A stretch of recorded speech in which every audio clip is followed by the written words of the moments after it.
মূসা আলাইহিস সালামকে আল্লাহ রাব্বুল আলামিন নবুয়ত দিলেন।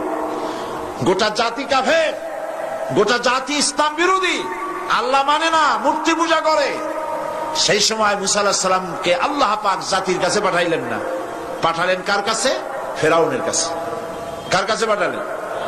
কারণ একটা লোক সমাজে আছে, রাষ্ট্রে আছে, এই লোকটা ভালো হইলে সব ভালো, ওই লোকটা খারাপ হলে সব খারাপ। তার খারাপ চিন্তা দিয়া সবাইকে খারাপ বানাতে এসে চেষ্টা করে। এই জন্য মূসা আলাইহিস সালামকে আল্লাহ পাক নবুয়ত দিলেন। নবুয়ত দিয়ে তাকে নির্দেশ করলেন, ইযহাব ইলা ফিরআউনা ইন্নাহু তাগা।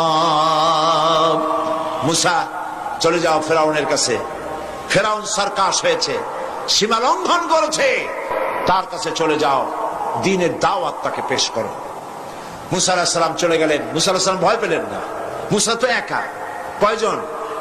একা। তিনি একথা ভয় পান নাই যে আল্লাহ একটা গভর্নমেন্ট, সরকার চালাচ্ছে, প্রেসিডেন্টের কাছে আমার একারে দাওয়াত দিতে পাঠাও, আমার যদি মারি ফেলা দেয়, এই চিন্তা তিনি করেছেন?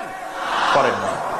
তিনি শুধু একটা দোয়া করেছেন, রব্বি ইশরাহ লি সাদরি ওয়া ইয়াসসির লি আমরি ওয়াহলুল উকদাতাম মিন